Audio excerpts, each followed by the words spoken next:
Good evening, everybody. Thank you for joining us tonight at the public hearing for the airport 10-year plan. We're going to note that there is not a quorum of the airport board.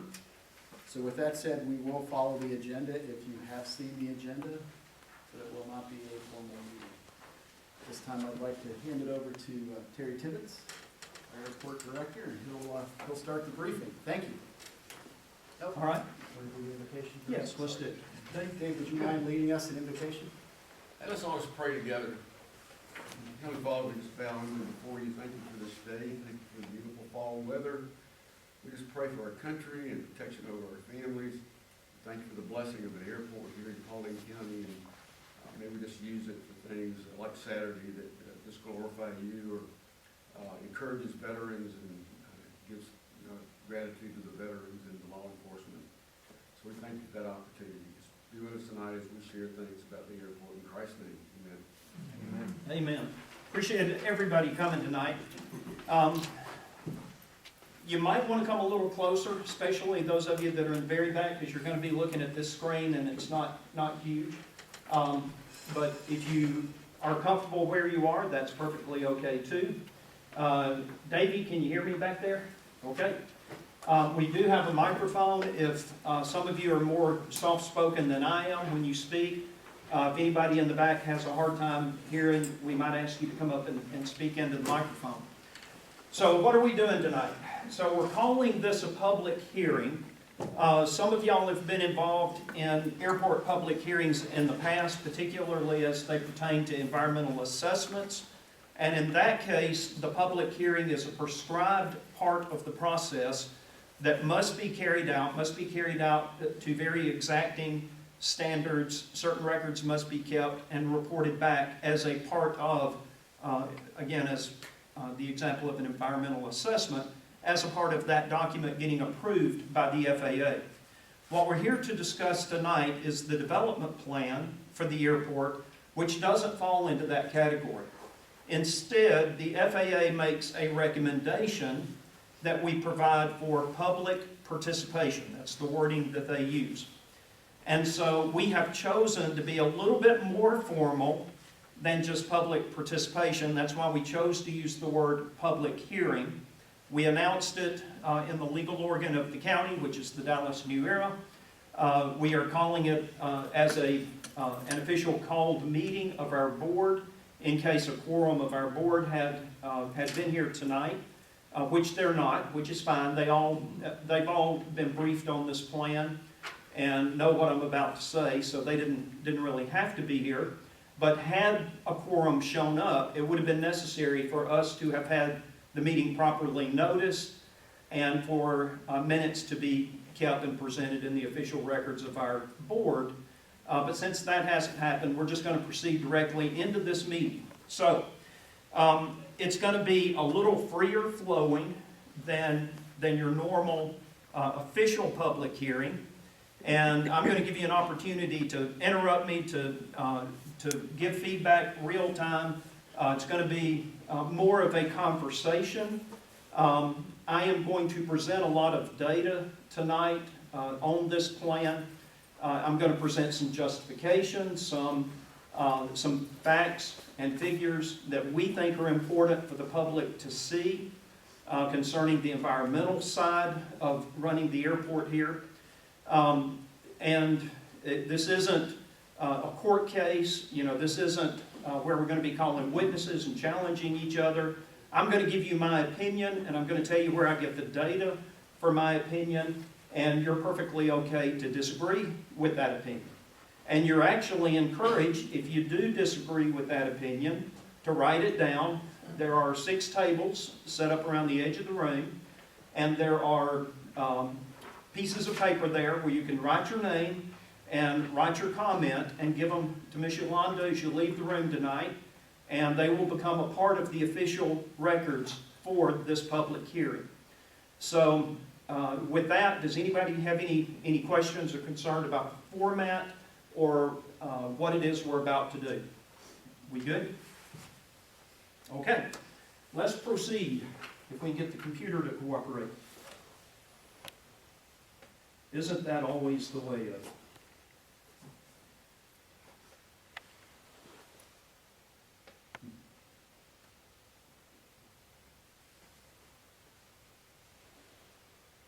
Well, it thinks there's a computer there.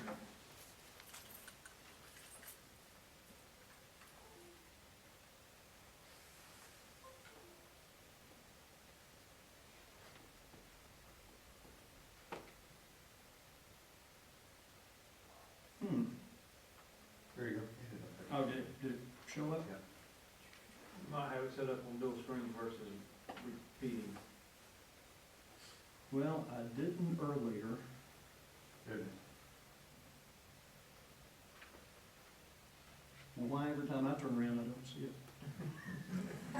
Just talk about All right, somebody smarter than me. Where's the IT department? F8. Well, you want to duplicate your screen rather than Yeah, I think it's F8. expand it.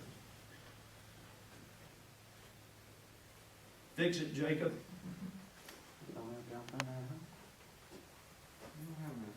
That's the problem right there, boy.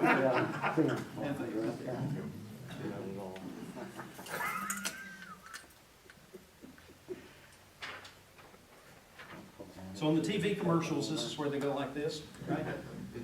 Tell a joke while Jacob's working.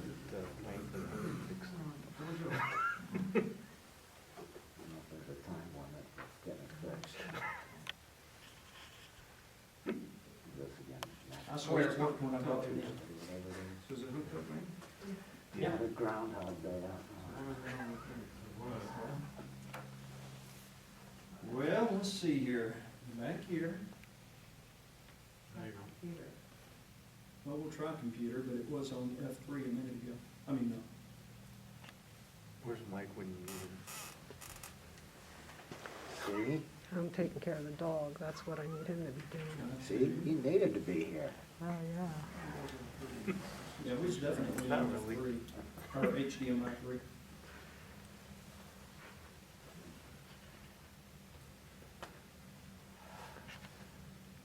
All right, when all else fails, turn that off and back on again. I'm just trying to get this tripod. Is that F8, right? Right. Toggle. Mine tells me on one.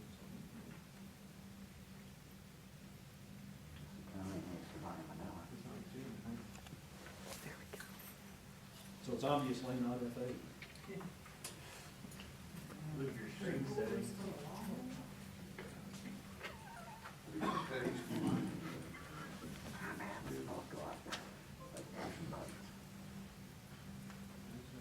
So it sees the screen. Fix it, Davey. Jacob failed. See if you can do it. Yes. This has got two screens. Turn one screen off. Either your display settings, do one screen.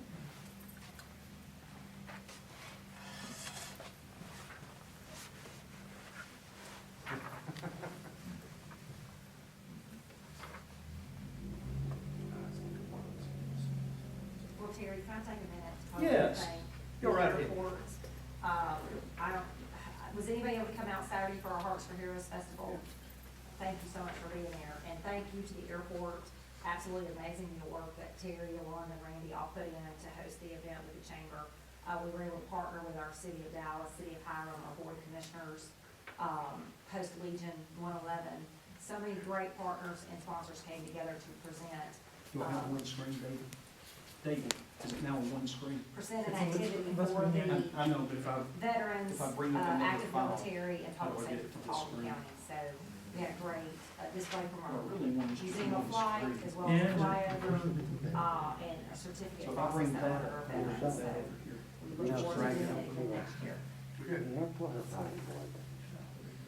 So that makes this not official. You talked to Loring Wills after he flew? I did. He's He still was like got a kid a in the candy smile. shop. He made the front page of paper today. Was he? Tomorrow, I think. That up to them in the corner. Don't go far, just in case.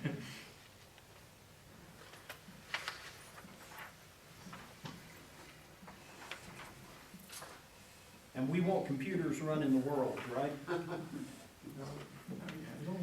Okay, all right, well, I'll see if we can make that work. Perfect, okay. What do you think? Now, let me go back to my PowerPoint.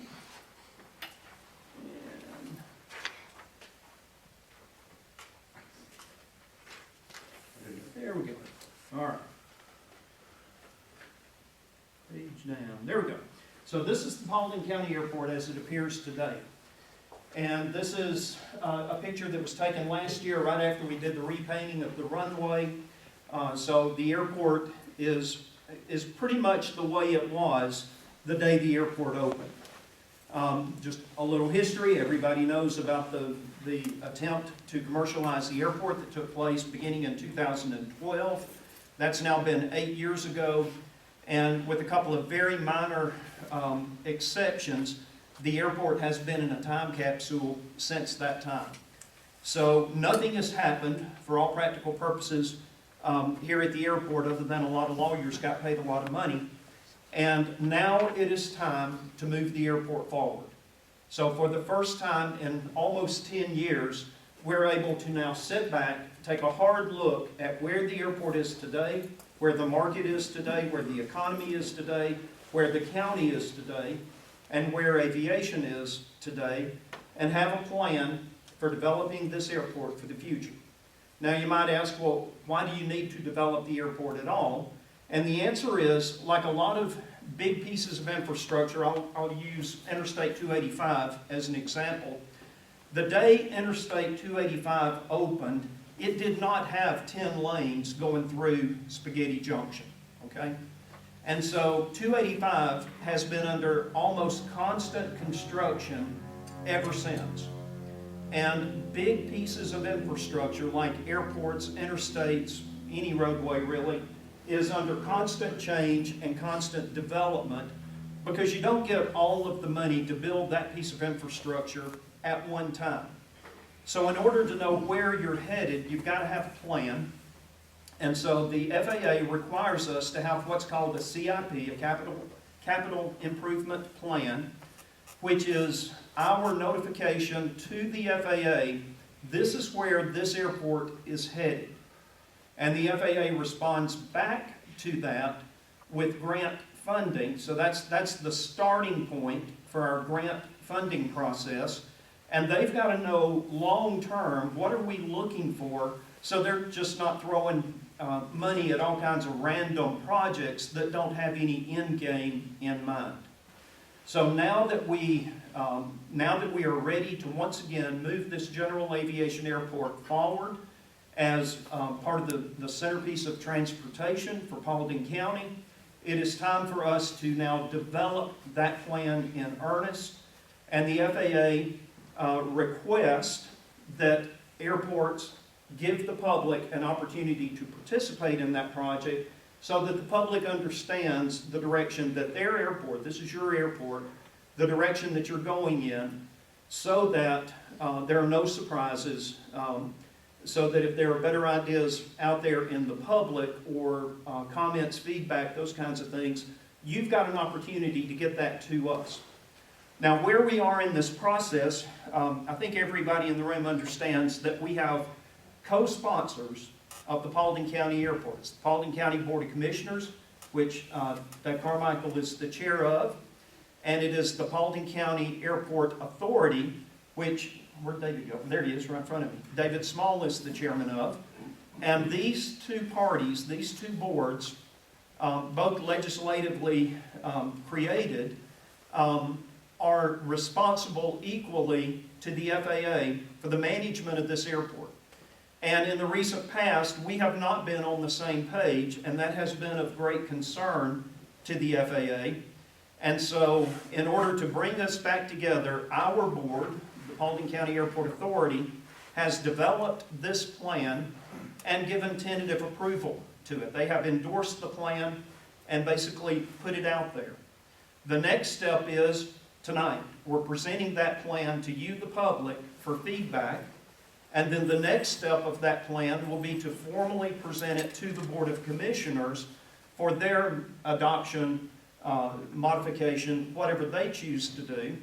And then at that point, presumably, we will have the two co-sponsors of the Paulding County Airport in agreement on the direction that the airport is moving in, and we can now proceed in earnest with funding requests to the FAA, engineering, planning, all of the things it takes to grow an airport. So we're going to present that tonight and talk you through what does that mean. And again, please interrupt if you have any questions along the way. First thing you have to do is you've got to understand how economic impact of an airport is measured.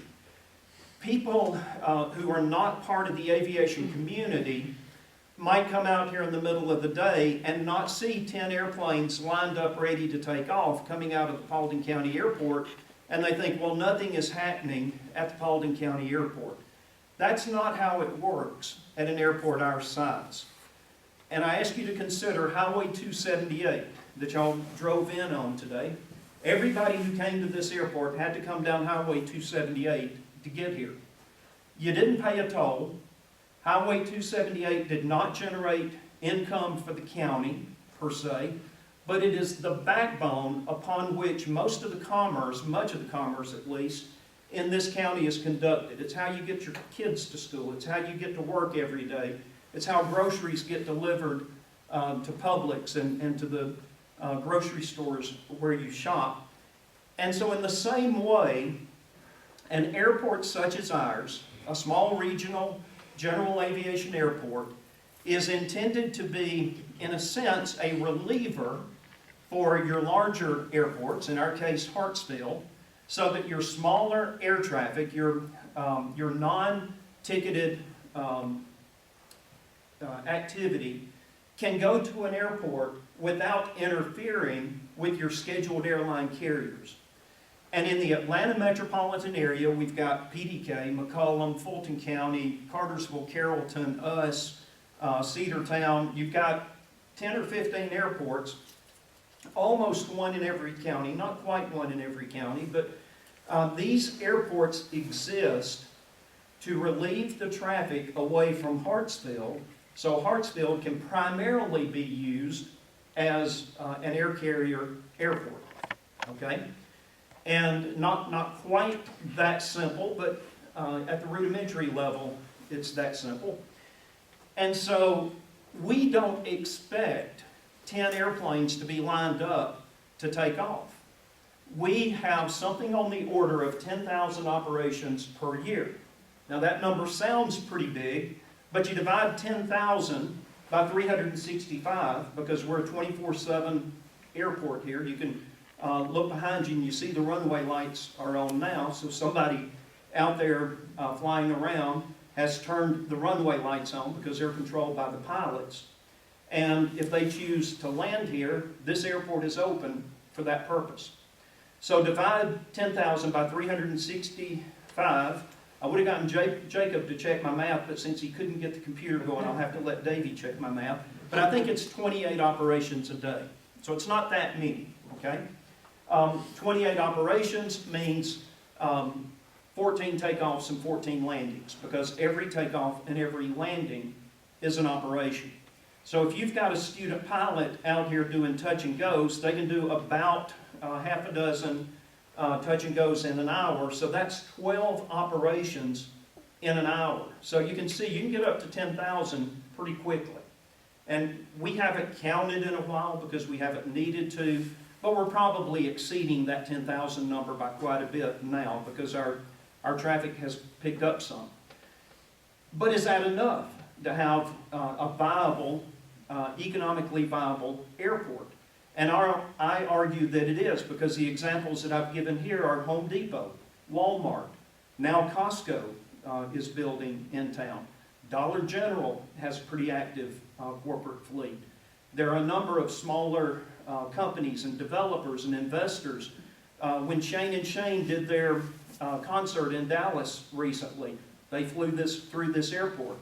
When Caleb, the young man who came in second on American Idol, The Voice, American Idol, right?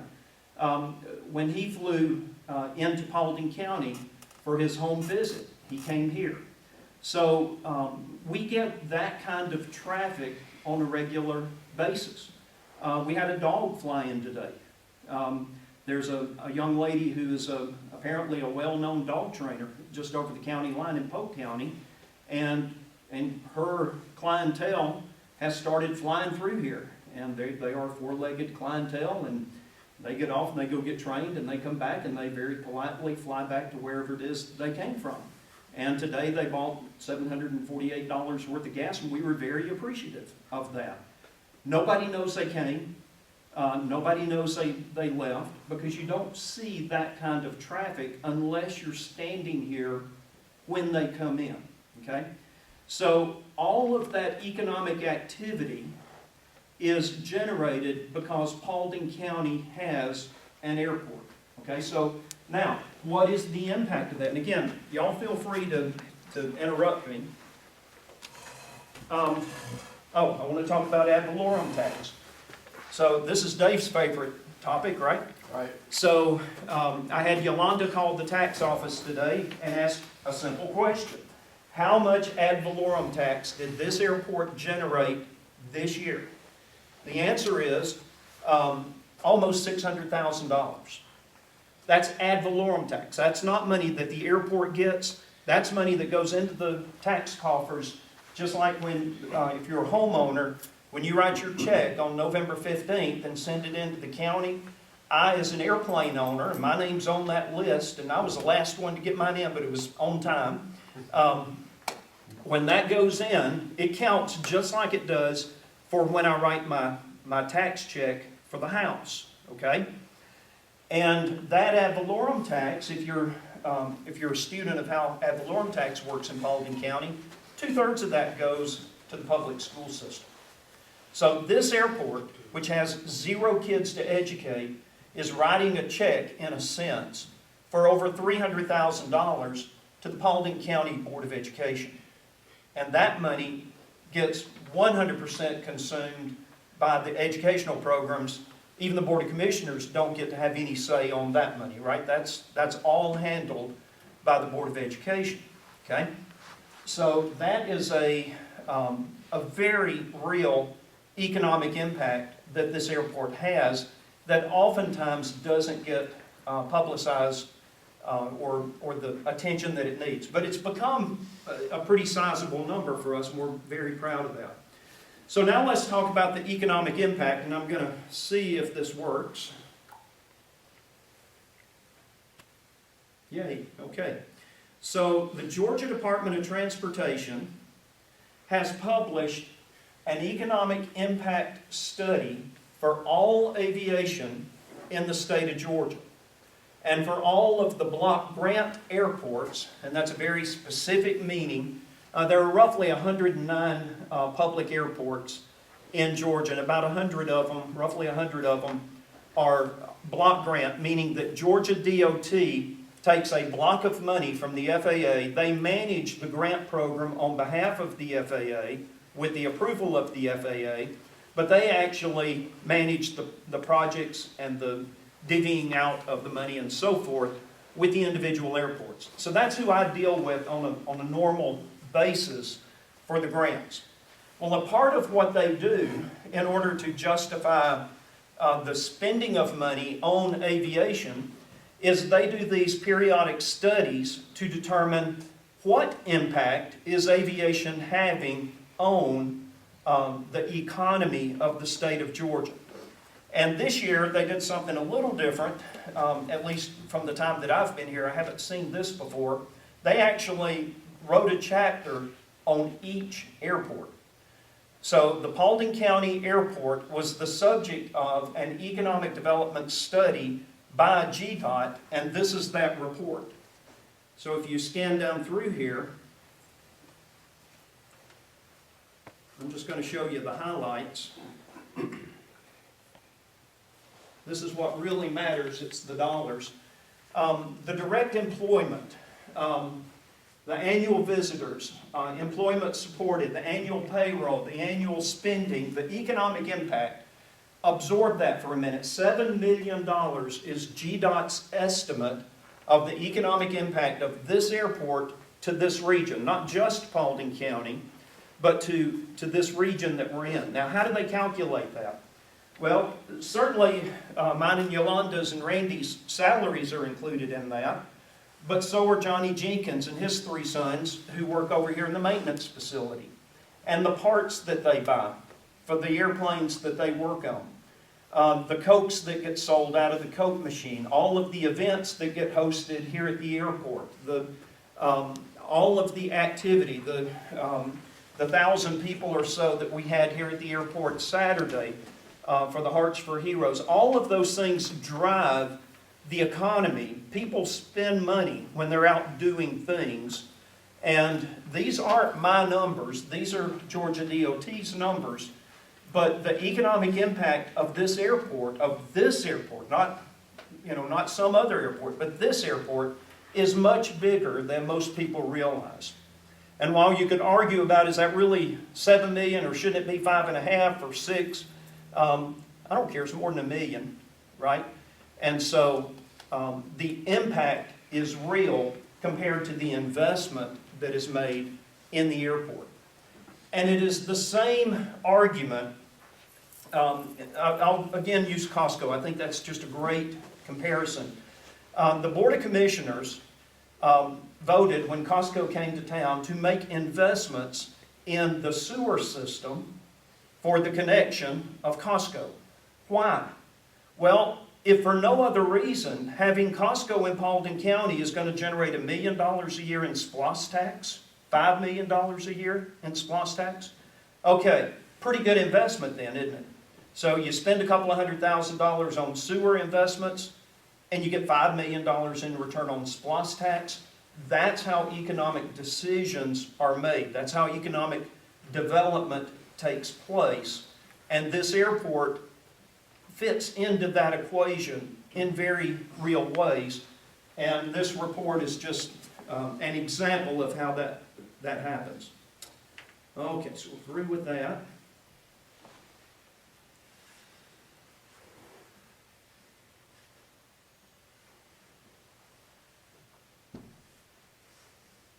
See if we can go back to here. I'm just holding my breath that this continues to work. We'll see if it does. All right, so we've talked about that. The next thing that I want to talk about is an organization called AOPA. AOPA is the the Aircraft Owners and Pilots Association. It's an organization I've been a part of since 1975. Dave, I bet if you're not a member now, I bet you have been in the past. Looking around, I see some heads nodding. You aviators know what I'm talking about when I talk about AOPA. But it is a nonprofit industry representative for the aviation community. And so I have sent them a copy of our plans and asked them to comment on it. I didn't tell them how to comment. I just said, would you please take a look at our plan? I've got a public hearing coming up, and if you've got anything that you would like put into the record, would you please let me know? I got this letter today. It says, Dear Terry, I'm writing to express AOPA's enthusiastic support for your proposed development plan for KPUJ. In aircraft speak, that's who we are, Paulding County Airport. And especially for the construction of new hangars. As you well know, Paulding Airport has continued to operate successfully through various local legal and political issues, emerging a year ago as a viable and nearly new airport. The changes you have outlined in your system plan will not only ensure the airport's continued prosperity, but also the many benefits provided to the community by the airport. A study commissioned by Georgia GDOT, and he's talking about this study that I just presented, on the economic impact found that aviation provides $73.7 billion of contribution to the state's economy. Now that's not us. That's all aviation in the state, $73.7 billion. Actively supports 450,500 jobs. And it also reported that there are 8,400 aircraft flown by 15,000 pilots in the state. Goes on to quote a lot of other statistics. I'll just summarize with this next to the last paragraph. He said the airport improvements, and especially the construction of hangars, shows immense foresight and an airport with potential and value that has been restrained for many years by forces beyond its control. AOPA wholly supports your improvement plan, and we look forward to its implementation. So we have the endorsement from the AOPA, which to me is important because it says that they believe, from an aviation perspective, that we're on the right track. Now, that doesn't mean that you non-flyers in the room are equally convinced, but it is at least a data point. So let me talk to the non-flyers. So anytime I give a presentation of what happens at the airport, I always like to emphasize that there's a whole lot that goes on here that doesn't necessarily involve an aircraft taking off or landing. Okay? The building that we are in is a small convention center. We've got this room, we've got the room downstairs, we've got the smaller conference room across the way, and we utilize this facility heavily.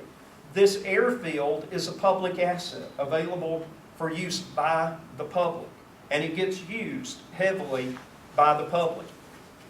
This is what has happened at this airport just in the last 30 days. We had a wedding on October 17th. We had the Chambers Empowering Women on October 28th. Miss Sandy Caper was the guest speaker at that.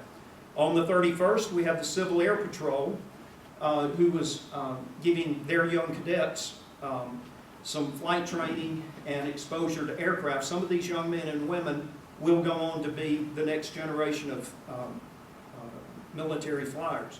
We had a photo shoot on November 1st. On November 3rd, something I'm very proud of, we were a voting precinct. We had over 800 people come through here and vote in this building. So this facility has been made available for public activities. And there comes an airplane landing out here at night. So see, we really are open in the middle of the night. The Chamber's Workforce Development Committee met here on November 4th. That's a group that is working cooperatively with the school system and industrial leaders, business leaders in the community to try to help and develop the next generation of the workforce that the businesses in this county are going to need to be successful. The Museum of Flight grand opening was this past Saturday. The Boy Scouts had an Aviation Merit Badge Day here at the same time, and the Hearts for Heroes was going on at the same time. We had over 1,000 people here for that event. It was a chamber event. We were just the host location for it. But because this is a public airport, we can be used for all of these kinds of things. And this community is benefiting from the presence of this airport, even without aircraft taking off and landing. It's just a jewel of a facility here that's been made available to us. And we are now finally utilizing this in the way it was intended to be utilized when it was envisioned back in the early 2000s. And it's just exciting to see what all's going on here. Interrupt me if anybody has anything they'd like to say. All right, now, why we're here tonight to talk about the plan. So what I want to do is I want to present the plan. It's on this board over here. Davey, can you see that? Can you read the fine print? What does it say on the third line down? There are a series of projects, and I want to talk to these projects from left to right. Now, the skeptics in the room would say, "Oh, I see what you're doing. You're saving the hard one for the end." You're exactly right. So I'm going to start with the easy ones. We'll talk about them, and then we're going to get to the putting the pipe in the creek, which is the hard one that a lot of people are interested in. And we're going to talk about that for as long as anybody wants to talk about that. And let me mention, you're not required to stay for the whole meeting. If anybody needs to go for any reason, just feel free to quietly get up and leave. But I hope everybody will stay and tour through so that everybody has a chance to be heard. Okay? So I'm not skirting that project, but I want to get the easy ones out of the way first. So if I hover the mouse here, can you all see that? No. I'll point. How about that? as you came down Airport Parkway, everybody probably knows there's a water tank sitting up on the hill right here as you enter the property. That land has changed hands a couple of times, and the land is now in the name of Paulding County. It's actually not airport land, it's not IBA land, it's actually Paulding County land. It's got a water tank on it, but that water tank is not part of the municipal water system of Paulding County because it only connects to one thing, and that's Hangar 1.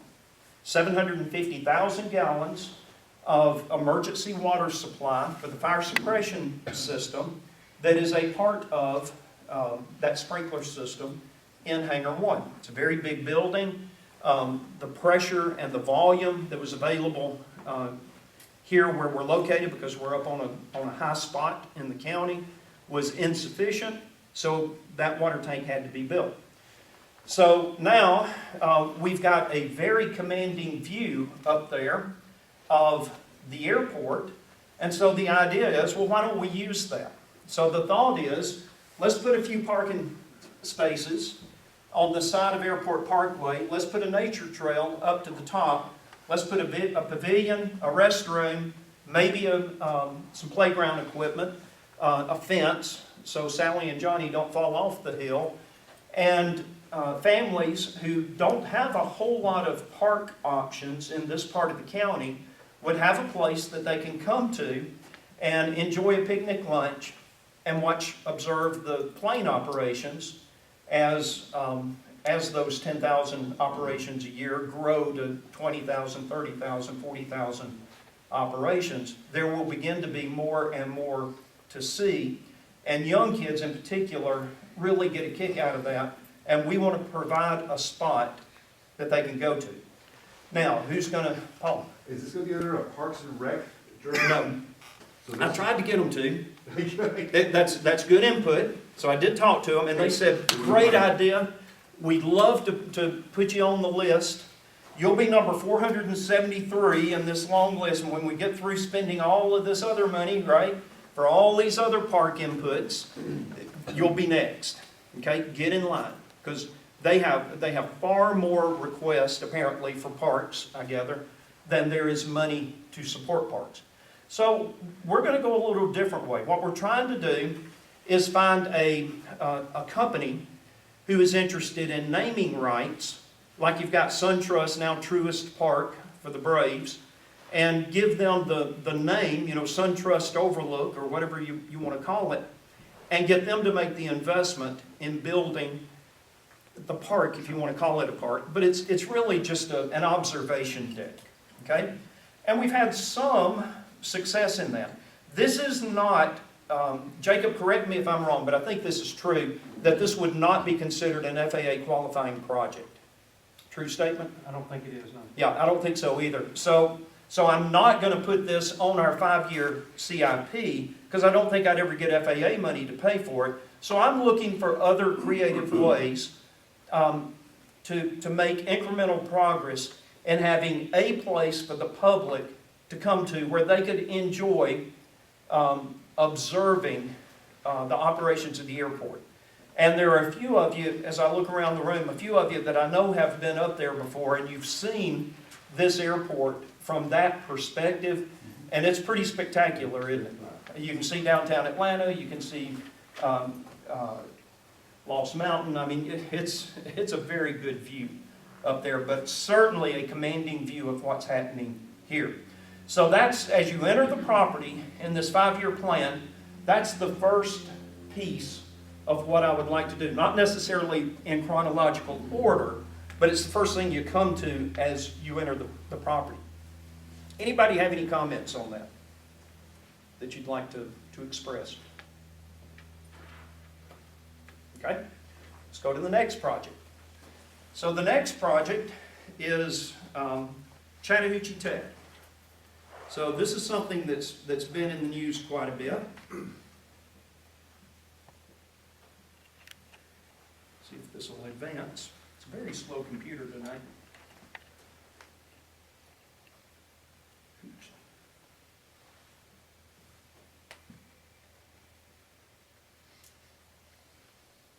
There. This is an artist rendition. Don't read too much into that. This is not what the final school is going to look like, but this is a concept drawing that was done by the architectural firm that's going to get the contract to design the school. And I just included in the slide deck here, basically as a placeholder, so that you know that progress is being made. This is a project that for purposes of the airport, we are now essentially done. There are some infrastructure things. I'm going to talk about the sewer line in particular in a minute. There are some infrastructure things that we will have to do in order to support the school, but we've done our job. The county commissioners have done their job, and now the baton is being passed to the Technical College System of Georgia, and they have already earmarked over $2 million for architectural designs and engineering work to begin the hard work of actually building this school or designing this school. And then the next step after that will be seeking the funding to actually build the school. And there's been a lot said about the $30 million that Governor Deal promised. That may or may not have been real at the time, but probably isn't real today. So this project gets in line with other educational programs and things that are moving forward. But the fact that they got the funding for the design means that it's a real program with real teeth and probably will happen. So we're encouraged by the progress that has been made. I will point out that you're dealing with the federal government, multiple state agencies, local, our board, the Board of Commissioners. There's just a whole lot of red tape that goes into this, not the least of which is this land where this school is going to be built was what we call FAA obligated land, meaning in layman's terms, they paid for it. So the land at this airport was paid for by the FAA. Not everybody knows that, but that's the truth. And so that gives them a say in what happens to the land. It took a year and ultimately a trip to Washington, D.C. by Dave Carmichael. I think that was the final piece that shut that loose. And so now, today, we have that approval from the FAA. They have moved forward, the Board of Commissioners have moved forward and paid for the land. And so now it's all in Chattahoochee Tech's ballpark now, and it appears that they're moving forward with it, and we're excited to be a part of that as a community. But that's not something that we are going to fund out of our budget any further, other than some infrastructure work, as I mentioned, that I'll talk about in a minute. Anybody want to ask anything or talk about anything related to Chattahoochee Tech? Terry, they're not planning to have any movement of support here to the airport and any facility prior to this being built, right? Not prior to this being built. Okay. So they're going to, the plan as I understand it, again, this is their plan, not ours. As I understand it, they're going to move forward with the building, and at the same time, they're going to be working on hiring of faculty, development of the curriculum, and so forth. Now, I'll point out that not Chattahoochee Tech, but the Technical College System of Georgia, which is the parent organization to Chattahoochee Tech, owns all of the other A&P programs, with the exception of Middle Georgia College of Georgia, as far as your public schools are concerned. And so they've got, half a dozen or so other A&P schools, the one at Rome, there's one in Savannah. They've got other schools that they can draw from for expertise and faculty and curriculum. So they're not starting from scratch. But this is the first A&P school, of course, for Chattahoochee Tech.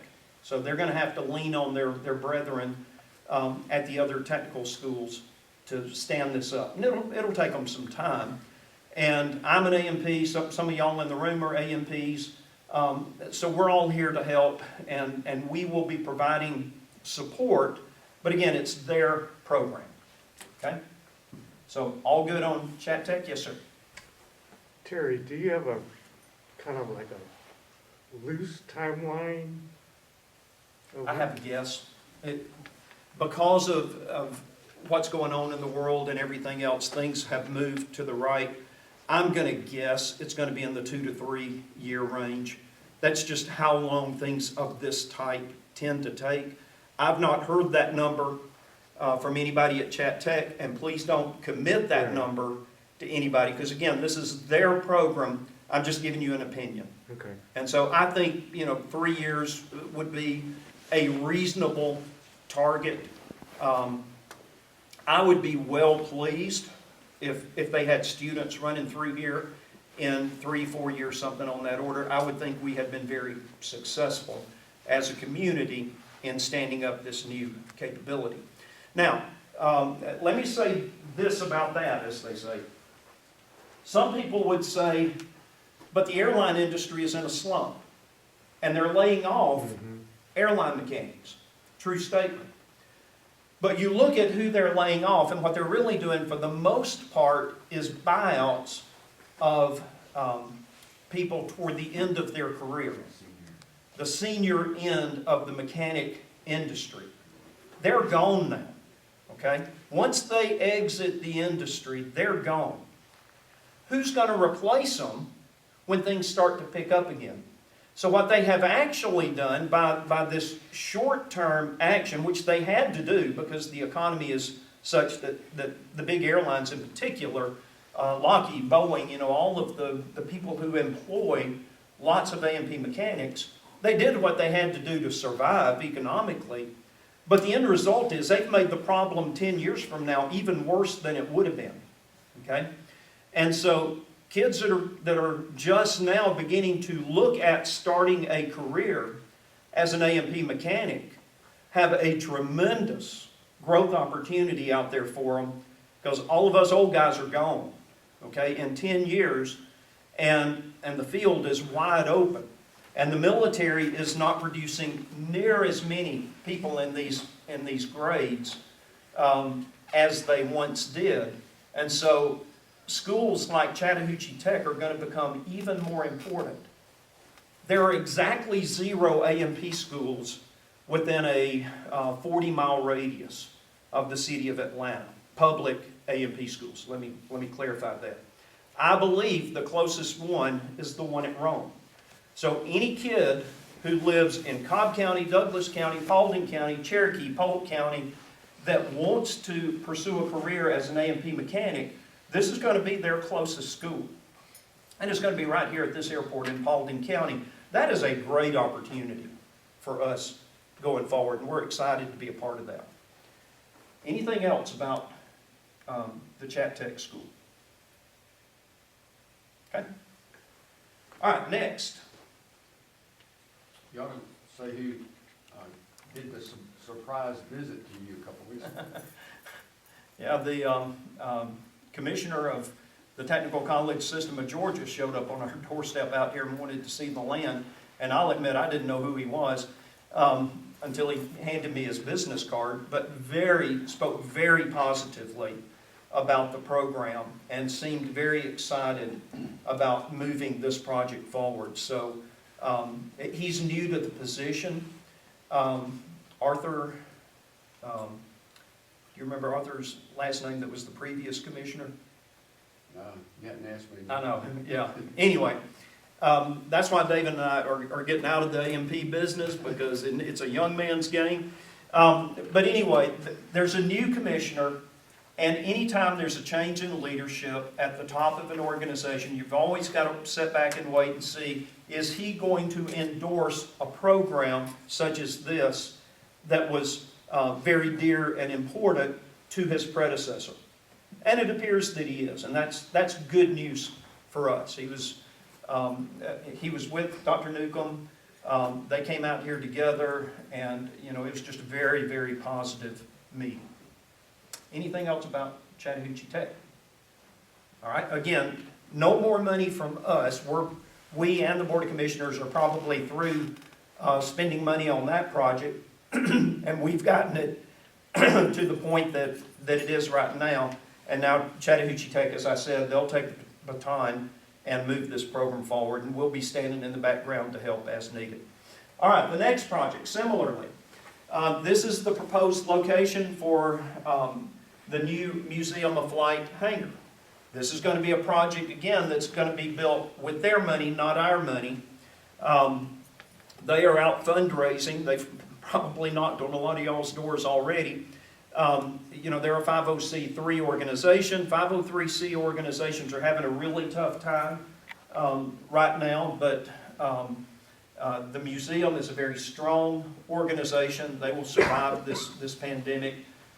They were very active in our event this Saturday. They've got some exciting things going on. This hangar will be built. I'm absolutely confident that this hangar is going to move forward, probably again in the 2 to 3 year time frame. So it's not something that's going to happen tomorrow. Now you've probably noticed that there was some dirt moved out there, and you might say, well, what was that all about? Well, let me tell you what that was all about. We've got a new fire station number 13, built across Highway 278 over here, and they needed about 40 loads of dirt. That's a county project. This is county land. It made sense to take that dirt and put it over there, and that was the place where it gave us the biggest bang for the buck to get that dirt moved, and it helped us expose where the rock is in that remaining little spot there. So now we know what we're dealing with from a rock, or they do know what they're dealing with from a rock standpoint, and so that'll help us going forward as well. So all positive, all good news of Paulding County organizations working together. Had it not been for us having tons of dirt, millions of cubic yards of dirt around here, I don't know what it would have cost. Scott Green sitting in the back probably does, but it would have been a pretty price to have purchased the dirt to finish out that job, and so that saved the county having to go do that. So that was a situation where everybody wins. Anybody have any questions about the Museum of Flight, their hangar? They've opened now over in the office building, in the building that's attached to Hangar 1. Anything anybody wants to know or provide comment, feedback on to that? The question you might ask when you get home and you think, man, I wish I'd asked that question. How much tax money is going to support the Museum of Flight? And the answer is none. This is not a philanthropic project of this airport or of the county commissioners. They stand on their own. Now, they don't make lots of money. They're like us. You know, we're all fighting for every penny that we get in order to move our organizations forward. But they are separated from the Paulding County Airport Authority. They've got their own board. They've got their own fundraising. They've got their own ways of making money. They've got operational airplanes that participate in flight shows and do all kinds of activities that generate revenue for them that will then get used to build this project and move it forward. It will not be Paulding County tax money that is being spent building this hangar. Like the equipment he's got out behind the hangar in the grassy area, is he going to require some land, some real estate besides the new hangar over there to do some outdoor? Yeah. So what we did is they've got a 40-year lease. It's a 20-year lease with 2 10-year options. And what we did is we included in that lease X number of tie-down spots, and I forgot now the number, as a part of that lease that we negotiated. And we have given them that in what we call the petting zoo. So we have identified that area that Randy and I fenced in back over the summer, and that is now their tie-down space that goes with their hangar lease, and it's a part of that lease agreement. And they're spilling over into that a little bit because that F-14 was a very big aircraft, and they've kind of exploded all over the end of the ramp there. But they'll get that put together. There's a T-34 there that is the same thing. They had to bring them in on trucks. That was a pretty impressive day when the fuselage of an F-14 made the turn onto Highway 278 here. But the long-range plan is to get that put back together as soon as they can and get it moved into the petting zoo. So inside the petting zoo, you've got the only BTD destroyer left in the world, one of the few F-14s that's on public display. You've got that T-34, which is a beautiful airplane. You've got a Cobra. You've got several pieces of historic value that kids in particular can enjoy, and it's a learning experience. I love to see, you know, when the kids come through and they actually get to go up and touch and see aviation in its very raw form. Sue? Does the museum generate any ad valorem tax for the county? No, they're a 501c3, so they're tax exempt, as all 501c3s are. Okay, thank you. Oh, hang on. But last year in Rome, they bought $25,000 worth of gas. Okay? That's real income for us. Okay? Because once their hangar gets relocated to here and all of those flying aircraft get relocated to here, they'll be buying gas out of our pumps, not Rome's pumps. That's really how we benefit financially from the presence of the museum, because they don't get a discount on that fuel, and that's very real spendable income for the airport authority. Yes, sir. Is the museum part of a larger organization? So they are a part, and I'm getting out beyond my area of expertise. I'll tell you what I think I know. Is there anybody here from the museum tonight? Can you answer that question? Are y'all, I know you're affiliated with the Smithsonian. We're just members of it right now, Okay. supporters. Okay.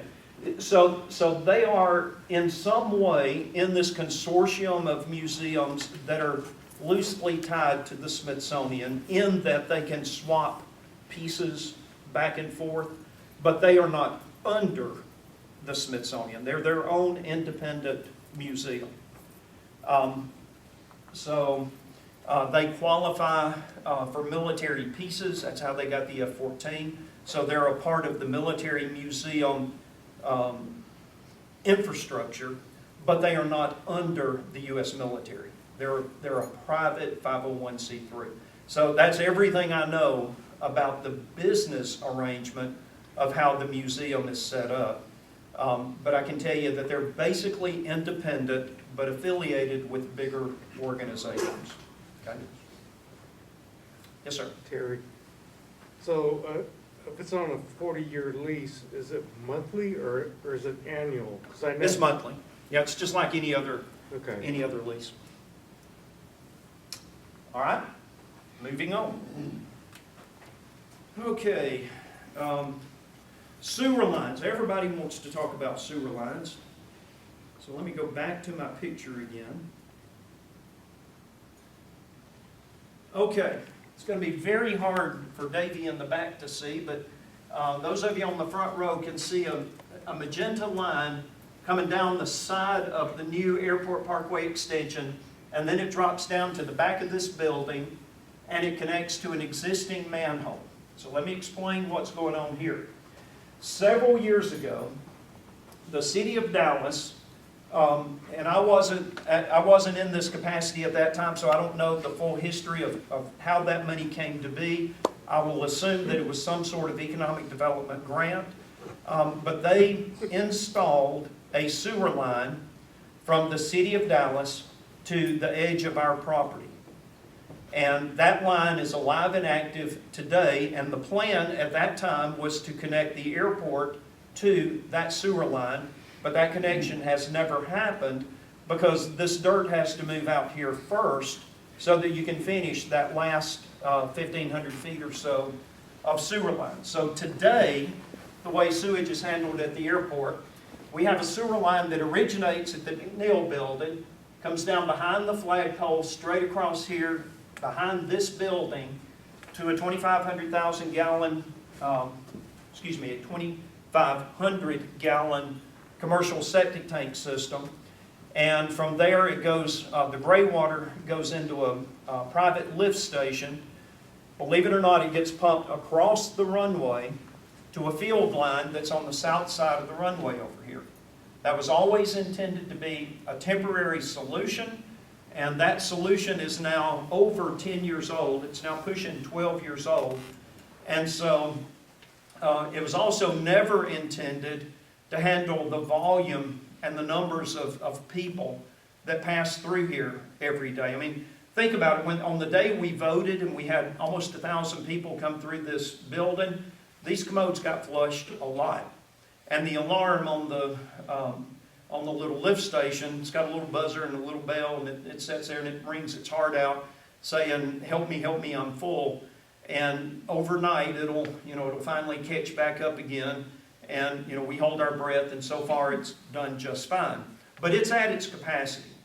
So when we build a school down here that's going to have probably 100 students and another 20 or 25 faculty, administrators, staff, and others, it is not going to handle it.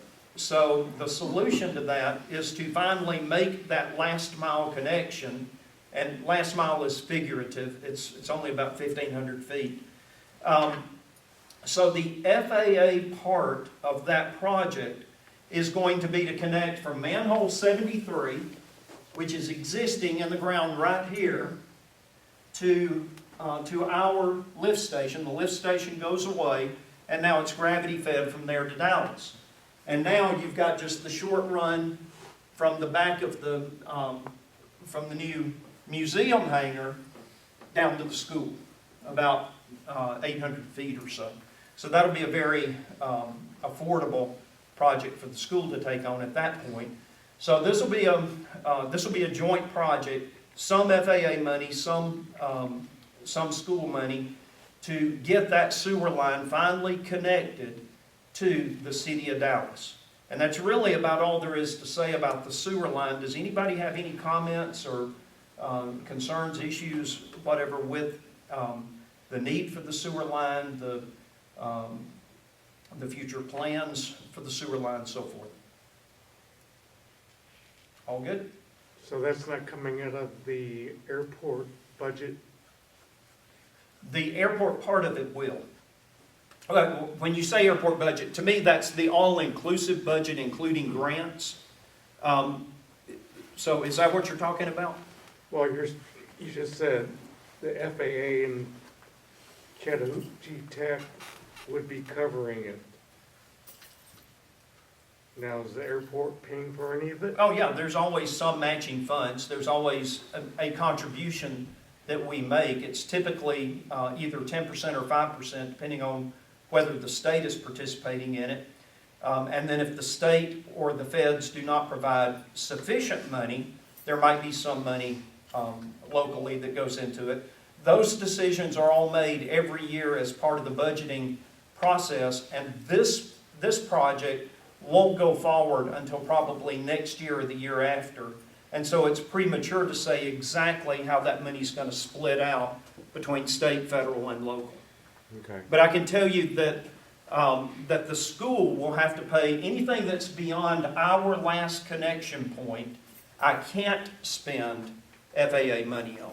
So the school will have to pick up the tab on that, which is normal. Right, okay. Okay. Any other questions about sewer lines? Okay, all right. All right, now the hard one. Now let's go ahead and talk about the blue line up there. And before we do, I almost never get a chance to tell my side of the story. So you're going to have to humor me for a minute, because tonight it's my meeting. I get to tell my side of the story.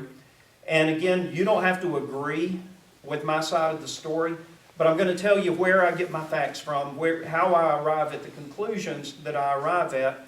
And if we want to disagree over whether I drew the right conclusion or not, I'm good with that, okay? I'm not really here to convince you. I'm just here to explain to you why we feel that this is a reasonable project to do moving forward. And I'm talking about the piping of the mighty trout stream of the Paulding County Airport.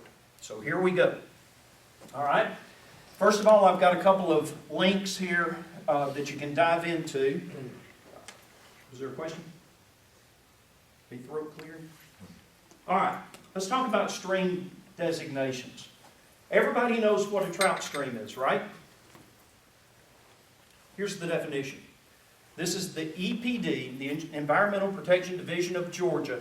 If you go to their website that I just had on the previous link, you will read the words that a primary trout waters are waters supporting a self-sustaining population of rainbow, brown, or brook trout. Okay? Keywords being self-sustaining or naturally reproducing. That is a primary trout stream. So a primary trout stream is exactly what you think it is. It is a stream that has naturally reproducing native trout that God put there, and they'll be there until they're either extinct, or they get fished out, or they decide to move upriver, or whatever it is trout decide to do. That's a trout stream. These are the clear mountain streams that you see in the Coors commercials. It's exactly what you think it is. Secondary trout stream.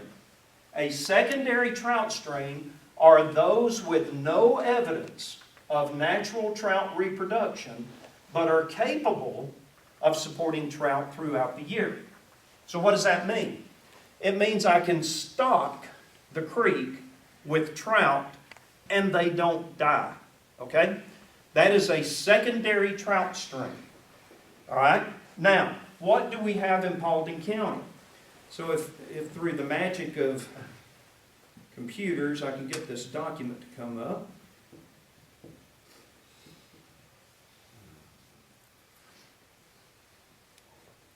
Here we go. See if that one came up, did it? Okay, so this is a document that you can find by Googling Georgia EPD and Google trout stream designation by county. You'll find this document. You'll notice it's dated 2014. These documents don't get updated very often because streams don't move much. And so there's no need to update them every year. So it's not that I've grabbed an obsolete document. This is the latest source material that they have. And you'll see this is where I pulled the definition for primary and secondary trout stream.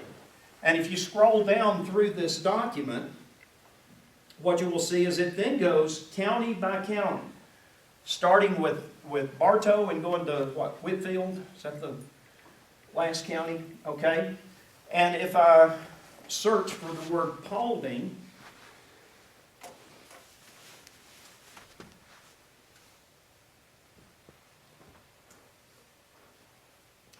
there you go.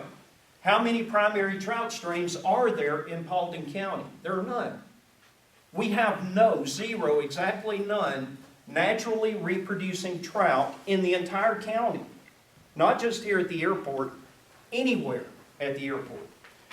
So then you ask the question, well, what about secondary trout streams? Here they are. There are 9 listed secondary trout streams. The one we're concerned about is number 3 up here, Pumpkin Vine Creek, the watershed upstream from Paulding County Road 231. Scott, tell them where County Road 231 is. You know? It's off of Holseytown Road. It's not Holseytown Road itself. It's Mountain something. Do you remember? There's a Mountain something road up there. That's Red Mountain? Is it Red Mountain? I don't know. It's got the word mountain in it. But anyway, it's there's a bridge, a culvert there, and from that point upstream is considered a secondary trout stream. Okay? That's Bluffy Creek. All right? We're all familiar with Bluffy Creek. That's our dominant watershed in our immediate area around the Paulding County Airport. That is the water that we are responsible for protecting.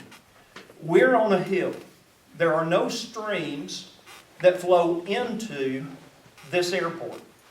They all spring up out of here and flow out, okay? And all the water that leaves this property, and it's interesting because there's a spring here, and one over here. We're surrounded, we're an island in a sense, surrounded by 3 spring heads that eventually all wind up in Bluffy Creek, and we are environmentally responsible for maintaining the quality of that water to a primary trout stream standard because primary trout, or secondary trout streams require you to protect the water as though it were a primary trout stream. Even though trout can't reproduce in it, you still have to protect the water. And that's the standard that we operate to here. And that was the standard in 2007 when construction began at this airport. And one of the conditions of the construction permitting for this airport is we agreed to a 10-year water quality monitoring program. I've still got the equipment located over in the big hangar over here, scientific instruments that were put in these 3 spring heads as they left the property, monitoring the temperature, the turbidity, the quality, if you will, of the water as it left the property here. And throughout the construction and the operation of this airport, we've got the scientific data to show that we have not damaged the quality of the water coming out of here. Now, Bluffy Creek is a muddy creek. And so everybody wants to blame the airport for every ounce of dirt that goes into Bluffy Creek. But the fact is, most of the dirt actually comes out of the wildlife management area from naturally occurring erosion. If you've got a tree, you've all walked stream banks and you've seen the tree that's leaning out over the creek, and eventually it's going to erode and the tree's going to fall down and the root ball is going to erode and that dirt's going to wind up in the creek and it's going to generate natural erosion. It's just part of the natural process and the life cycle of creeks, especially in our environment here in Paulding County. We're not allowed to do that, okay? We have 3 of the largest detention ponds in the county, maybe the largest detention ponds in the county, that are each protected by filtration systems and highly engineered devices, filtration and volume control devices that guarantee that when the water falls, when it rains, and those of you who like math, sometime go out and calculate, if I've got a runway almost 1.5 miles long of pavement, 100 feet wide, and I get 1 inch of rain, how many gallons of water just fell? And that water doesn't get absorbed into the concrete. It winds up in one of these 3 big detention ponds, and it has to be metered out of those detention ponds as though the airport never existed. That's how it's engineered, okay? And those systems have to be maintained, inspected, repaired.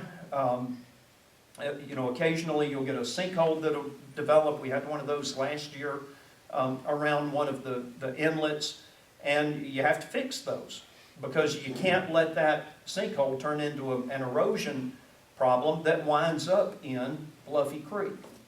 And there are protection devices on the output of the detention ponds, rock cribs, we call them, that act as a final filtration system to guarantee that this water is as pure when it leaves this property as when it bubbles out of the ground, and at the same temperature that it was as though the airport never existed. That's a huge engineering problem, and a lot of money is spent guaranteeing that to be so, okay? And again, we've got 10 years of data to prove scientifically that we do that, all right?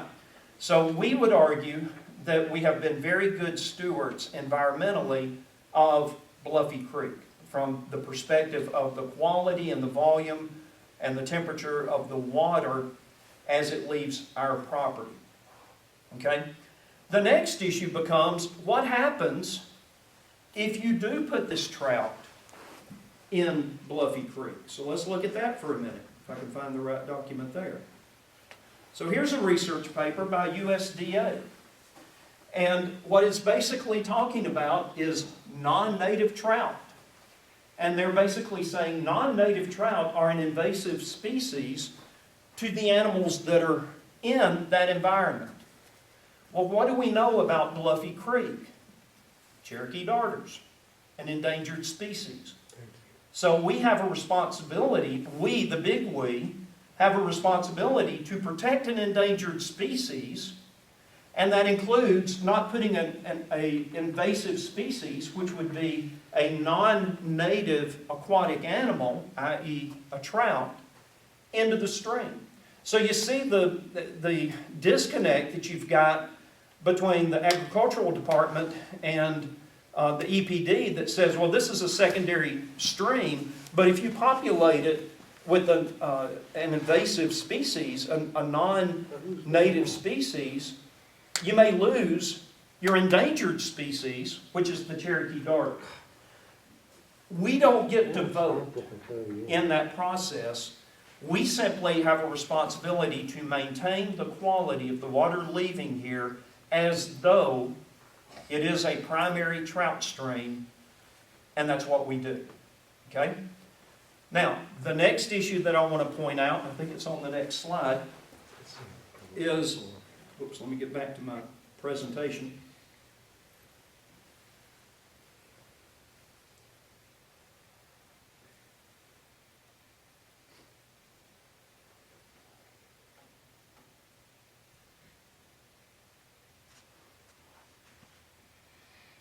Disturbance. So this airport construction began around 2007. We opened in December of 2008. And there were well over 100 acres of dirt disturbed, moved. Millions of cubic yards of dirt was moved in the construction of this airport. And throughout that process, the waters leaving this airport were monitored, filtered, controlled, and protected. The project that we're talking about today, which is the Phase 1A, the roadway drainage structure project that we're getting ready to do, is 2,100 linear feet of approximately 50 feet wide by buried 10 feet deep. We're talking about 40,000 cubic yards of dirt. Okay? That's 40,000 cubic yards of dirt that we're going to move around, compared to the millions of cubic yards of dirt when there's hundreds of acres of this huge airfield, a mile, more than a mile from one end of the runway to the other, another mile for the taxiway, the acres of ramps and all of the things that are affiliated with that. We think that we know how to safely move 40,000 cubic yards of dirt and cover 2,100 linear feet. Okay? More importantly, the first 500 feet of that creek, that stream, that spring, has already been buried. It was done when the airport was built. That spring actually doesn't start here. It starts in the parking lot where y'all are all parked. And there's a spring box buried under that parking lot, and that water goes through a French drain to an 8-inch black plastic pipe that sticks out of this hill that drops off about 40 feet right outside this window over here, and then begins to trickle into the creek that eventually feeds into Bluffy Creek. Now, in fairness, it picks up several more springs along the way. So it's not just the few gallons a minute that are coming out of that pipe that's at the end of that 2,100 feet. In full disclosure, there are, I think, 3 or 4 more springs where more groundwater is coming out and joining that. And it finally gets to be a pretty good little motion of water at the end. But it's not Niagara Falls. You know, it's still a very modest creek that in my time here, there have been some drought seasons when it ran completely dry. So, you know, we're not talking about some huge, incredibly sensitive piece of the environment that has to be protected. It is an outlet, a natural outlet of groundwater that all we're doing is delaying the output of that groundwater by 2,100 feet. Okay? And so that is the controversy. That's the heart of the controversy. And so now I'm going to open it up because I know there are some people that disagree with some of what I said. And I want to give you a chance to have your say, and I want to give you a chance to get your written comments in on this, and they will be, I promise you, they'll be recorded and duly reported. but I want your input on why you're concerned about this project. So I throw it to the audience.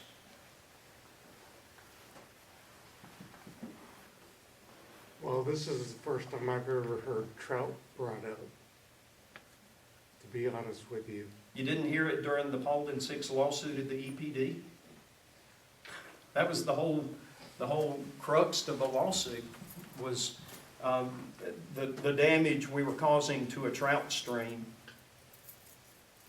So yeah, it was definitely brought up. It's in the court case. Yes, ma'am. Terry, you're minimizing the importance of the stream here at the airport, making it sound, because it's small, that it's insignificant. It's the headwaters. This is where it all begins. It sets the foundation for the water further down, as far as aquatic plants, aquatic life, the temperature, the whole bit. That's agree. why it's so important. So it doesn't matter We if are in there, agreement. it I doesn't- promise you, we are in agreement. And please understand, I have in no way insinuated that we do not have a responsibility to protect this water. We do. And we take that responsibility very seriously. And that's why the safeguards that have been designed into the water systems around this airport exist. That's why the hundreds of thousands of dollars that are spent on the rock cribs and these big detention ponds and the water fuel separators and the huge pipes and all of the things that go into it, it is exactly for that reason, because we do take our responsibility. Remember what I said a minute ago, while I can make fun of the notion that Bluffy Creek is not a trout stream, it in no way removes my responsibility to treat it as though it is. So I have a responsibility, and my engineers who are sitting right over here in the room have a responsibility to the FAA, to the Board of Commissioners, to you, to the landowners who surround us, to protect this water to the same degree of quality as though it were a naturally reproducing trout stream. So I am in no way trying to minimize the importance of the headwaters. I'm just merely pointing out the interesting situation that you've got here between an endangered species and a quote, trout stream. Because if it were just the Cherokee darter, we would not have the responsibility to control the temperature to within 2 degrees. But because it's a trout stream, in order to protect the reproduction process of the trout, we've got to monitor and protect the temperature of the water and keep it within 2 degrees, even though there aren't any trout in Bluffy Creek. And even though if there were, they couldn't reproduce. But we still have a responsibility to maintain it, protect it, monitor it, and we do. And we take that responsibility very, very seriously. So please don't take anything of what I said to think that I don't care or I'm making light of it, because we do care. And we spend a lot of money here at this airport ensuring that every drop of water that leaves this property is as though this airport never existed. That's our requirement, is that the volume, the temperature, the turbidity, everything affiliated with the monitoring and the quality of that water is as though the airport never existed. And my point is, we successfully did that in the construction of the entire airport, which was a massive construction effort. One of the, I'm sure the reservoir was bigger. That was a bigger project. The jail was probably bigger, but we're certainly in the top 10 as far as size and number of acres disturbed and number of cubic yards of dirt moved, and that water was protected. And we are proud of that, and we spend a lot of money, effort, time, and energy in ensuring that that is always the case going forward. So we do care. Okay, thank you. Anybody else? Rich, I mean, you'll monitor, you have to monitor, you have to take care of it. I mean, I see Les, I think, he do, I mean, there's people who deal with it all the time, you see things that has to happen. I mean, majority of these people live in a subdivision have had to pipe creeks for their house. So it has to happen, but it's protected, it's monitored. You can't just go through there and throw a pipe in the creek, cover it up, and steps to go by.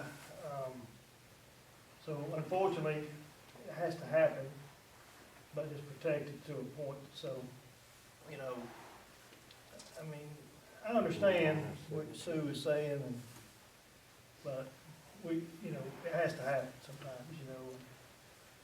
And you minimize the impact. Right, as it's best not you like you're can. cutting the water flow off, Right, you're just pushing it down the hill a Right. little bit, no different than, no telling how many projects it's like that, it's looked over from the state.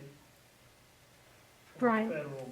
Oh, I'm sorry, I thought you were done. I'm just No, no. making a comment, I mean, you have your time, I have my time. No, yeah, I'm sorry. I thought you were finished. you think? Yep. Sue? What I was going to say is that part of the issue, a big part of the issue, was the fact that the airport wants to pipe over half a mile. And if I'm not mistaken, during our lawsuit, it was brought up by our scientists that were hired that I don't think there's a trout stream in the country that is piped that amount of feet. And Sue, that's true, but this isn't a trout stream. It's a secondary trout stream. So- And we just went through the definition of what that means. Oh, So okay, the but you- environmental impact to that is non-existent. So that's, because the water is the same. The reason why it would be a concern if we had reproducing trout in there is because trout have to swim upstream to get to their spawning areas. There is no spawning area here. So even if there were a trout in Bluffy Creek, they can't swim up here and spawn because the water's not deep enough. So it's, And that's what Jordan meant. that's what. And that's what Jordan meant. There are no trout up here swimming in the headwaters. Right, and we protect the water coming out of here so that if there were trout in Bluffy Creek, they wouldn't know the difference. That's our responsibility, is to make sure that we protect this moving water so that the quality of the water in Bob's backyard is equal to or better than if this airport didn't even exist. And that's what we're doing our best to guarantee, okay? Okay, but it sounds like your argument should be with the state and their designation of this. No, what I said, remember, is I don't get to vote in that. I have to accept that north or upstream from County Road 231, it is protected as though it were a primary trout stream. That's a given to me. I don't get to take that up with the state. That's a given. And so my requirement is I have to ensure that the water leaving this property protects that water as though it were a Union County trout stream coming out of Brasstown Bald. So that's what we do. Okay? I just wanted to let Brian know why the court finally decided that this was not considered a roadway drainage project because of the length. You know, you want to put a road in over a stream? Go ahead, pipe it, the 30 feet, whatever. But over half a mile, it's a bit extreme. It does impact the stream, the duration of the stream. As a result, the wildlife management area, the animals that live in it, so it's a big deal, the headwaters. Anyway, go ahead, I'm done. This is y'all's turn. It's hard to talk with a mask on. I know. I'm very I know it winded, is. so, okay. Yes, sir. Just a Side question, will he be talking about the T hangers at all tonight? Did I skip the T-hangers? Yeah. I am so sorry. I jumped right, yes, they're item number 3 on the list, and I skipped right past it. Well, I'm here. All right, anybody else want to ask any questions about the quality of water that leaves this property? And then I'm going to talk about T-hangers.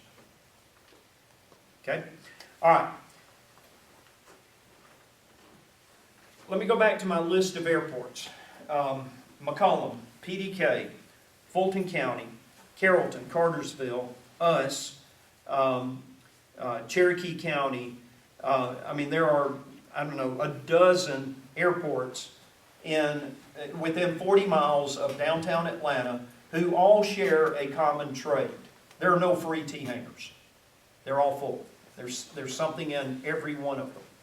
Our waiting list here is, how long, Yolanda? 43.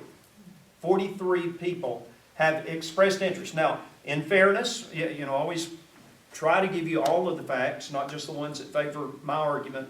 Half those people, when I go back to them and say, okay, we're ready, we got a T-hanger, now pay me money and move your airplane in, they won't be interested at that time because they've either sold their plane or gotten out of aviation, whatever.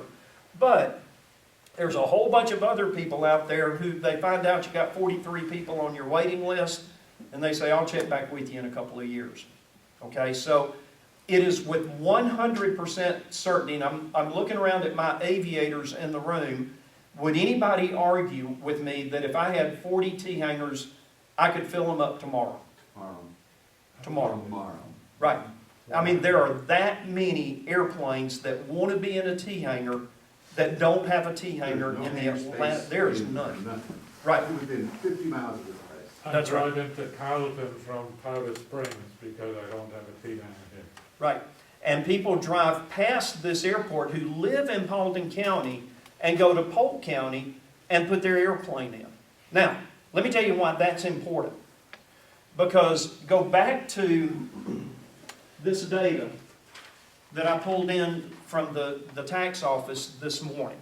All right? These are the 20 airplanes that are based here at Paulding County. And I'm going to throw out the G650 because we all agree that's an outlier. I'm only going to talk about the piston the singles and the twins. I'm not going to discriminate against the twins. The average price of an airplane parked at this airport today of our piston market is $91,000. That's the average price. Every one of those airplanes pays an average of $1,086 in tax.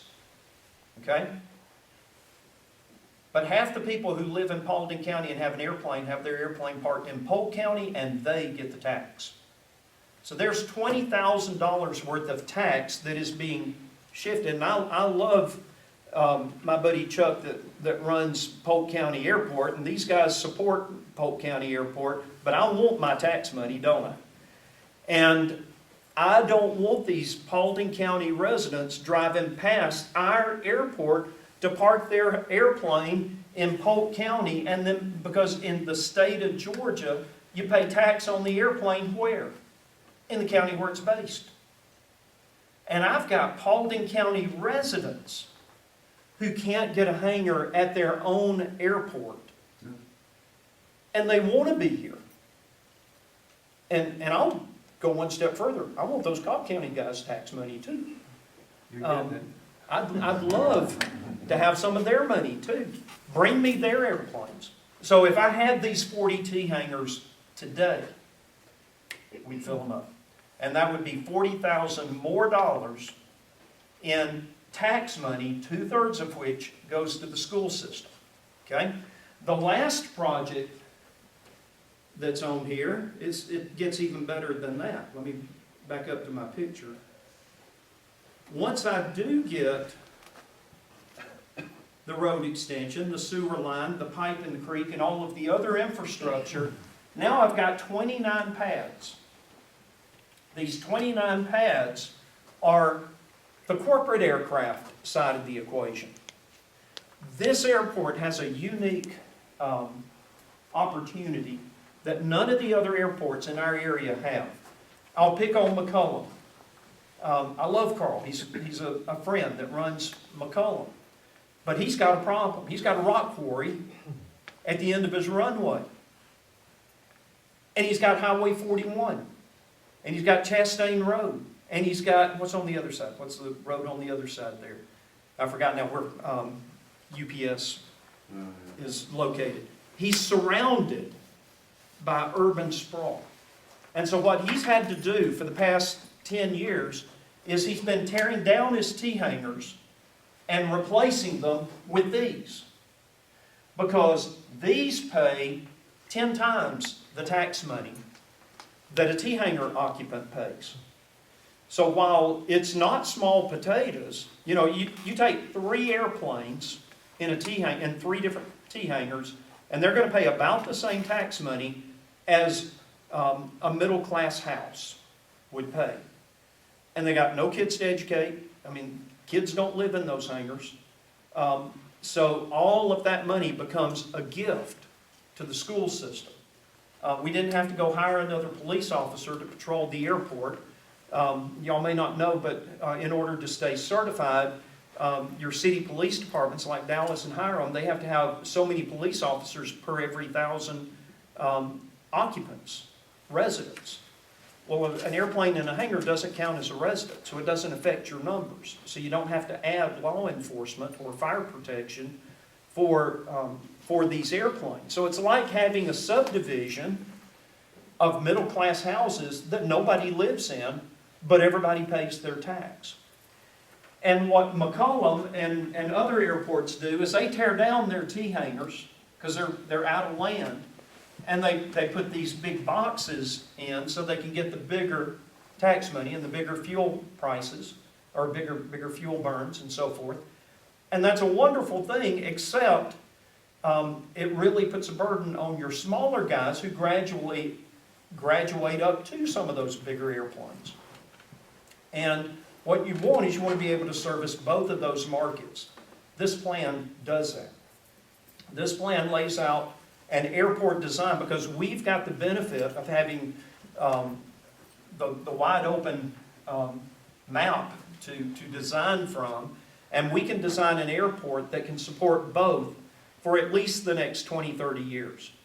And so this plan has the unique feature that it is separating, it is isolating our T-hanger bunch from our corporate hangar bunch, and we can actually service both, and we can capture both of those markets, and we can service both of those families of aviators and meet the transportation needs of this county and our aviation guys and gals who want to be based here. So, do we need T-hangers? That is probably our #1 need at this airport. Do we have the land to build it? You betcha. Do I have the infrastructure to support it? Absolutely. Do I have the money to do it? No way, but I got friends. And there are clever and creative ways to get hangars financed. For example, sometimes there's what's called a condominium hangar, and that's where you get 10 aircraft owners together and you say, okay, each one of you rent this hangar for the next 20 or 30 years and pay me the rent today. And then I take that money and I build the T-hangar, the whole building. And they've leased it for the entire duration of the life of that building. And a lot of airports do that.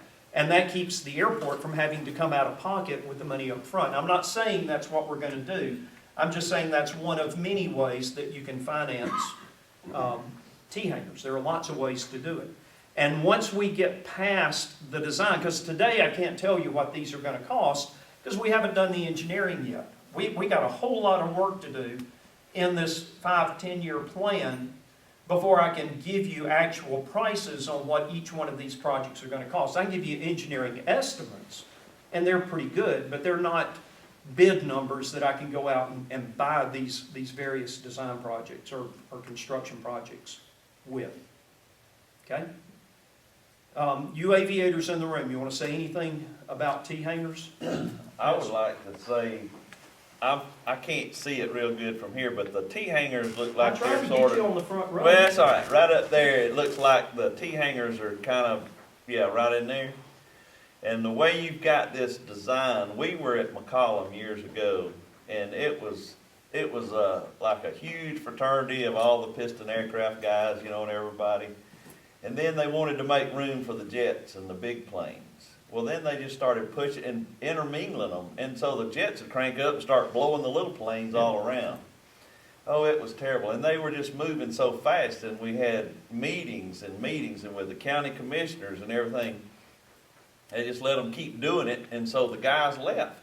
So that's one reason why we're here. Mhm. Was because one day that they were just tearing down our hangar with a plane in it.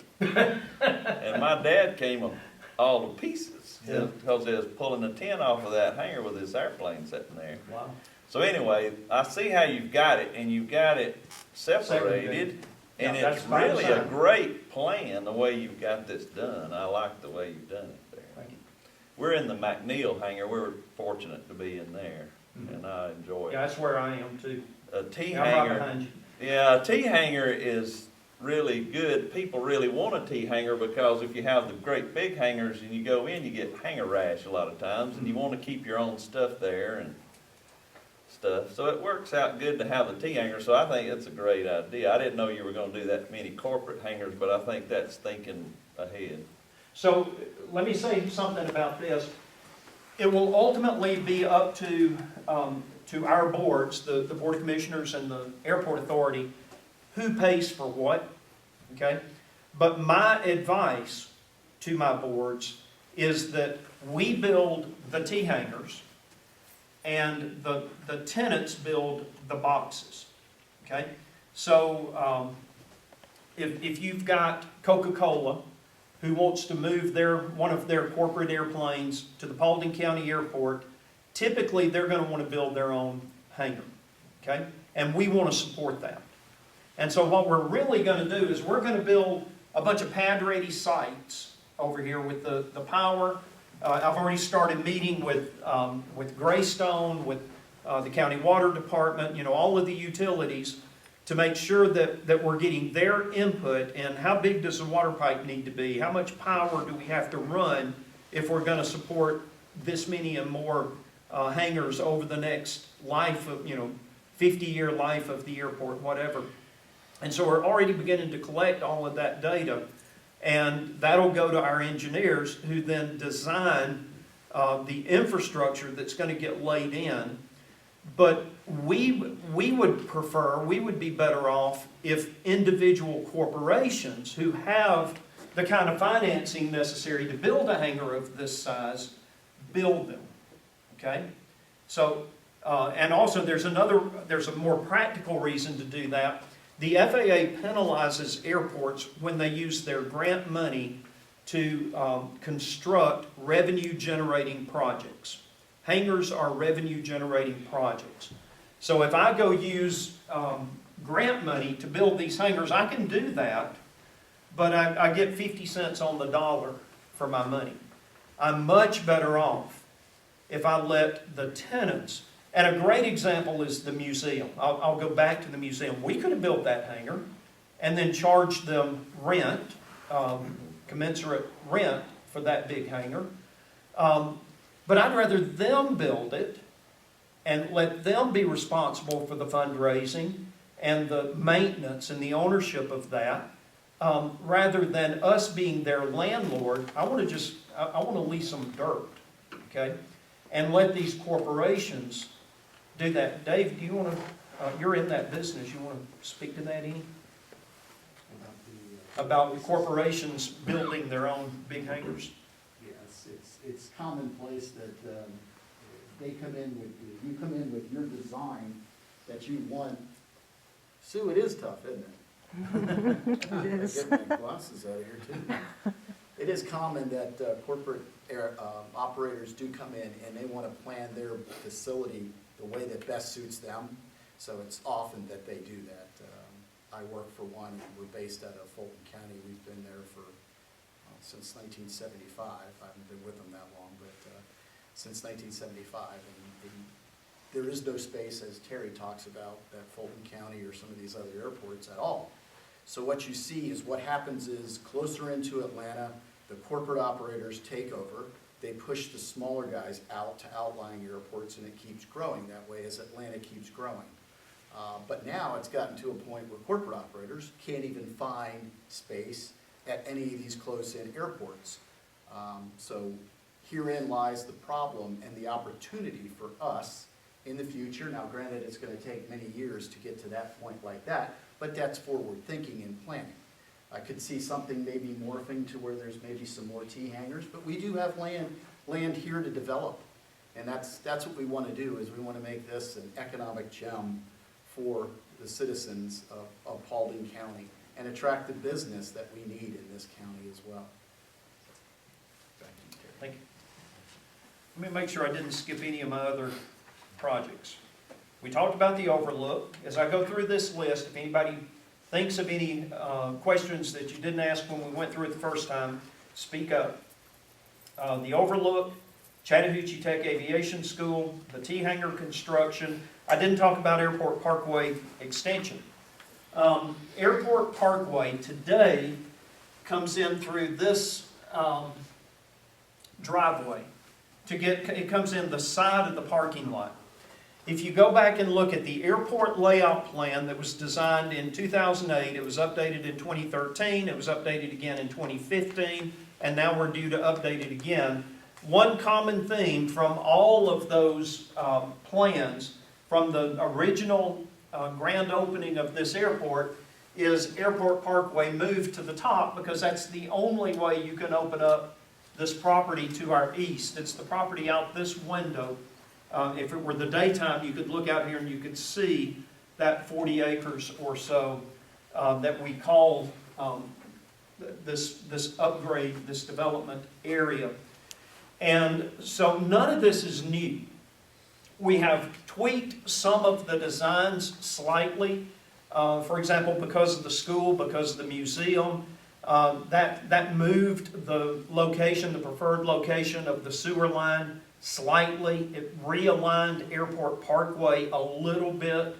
But at the 90% level, this is the same design that this airport had the day it opened. We've got the benefit that Scott Green was able to acquire the McClendon property just north of us here, a little triangle of land that was interfering. It's this triangle right here, and it was interfering with the alignment of Airport Parkway, but the county owns that now. And it was bought without having to condemn the property. It was a mutually agreeable sale, which is the best way to handle these kind of things. And so now the alignment of Airport Parkway is optimal for the design of the airport going forward. Anybody have any questions about Airport Parkway? Okay. We talked about the Museum of Flight. We talked about the sewer line. We talked about the grading and drainage, which is the piping project, and the box hangers in modules 1, 2, and 3. What I didn't say is this is designed as a phased development. We're not going to build all of this on day one. We're going to build this, and we're going to fill it up. And then when it's full, then we're going to build this, and then we're going to build this. So it'll be phased as the development of the airport moves forward. Yes, sir. Is there a time scale for the T-hanger? Depends on money. He wants a T-hanger. I know, and I understand the question. I can tell you it won't be this year. I can tell you it probably won't be next year. But I can tell you that I'm working really hard to make it the year after that. Okay, so 2 or 3 years would be, again, we're dealing with the speed of the federal government and all of the environmental issues and the things that, so let's talk about that for a minute. The challenges that I face, this property is considered federal property for purposes of environmental requirements, okay? If this were my own farm and I were going to go out here and put a French drain in a spring so that I could drain some acreage to put in another row of corn. That would be relatively easy to do, okay? Because I'm a private landowner dealing with my own private property, but this is federally obligated land. And it's even unlike anything the county deals with in that sense, because the county doesn't have to abide by federal environmental constraints on certain aspects of water quality control and what have you. So we have the tightest constraints of all. Basically, I have to work to the best of local, state, and federal requirements. I have to meet them all. And that's why Jacob is pretty busy. Because he's got to be up on all of these requirements and make sure that we don't violate any of them. All right? Yes, Sue?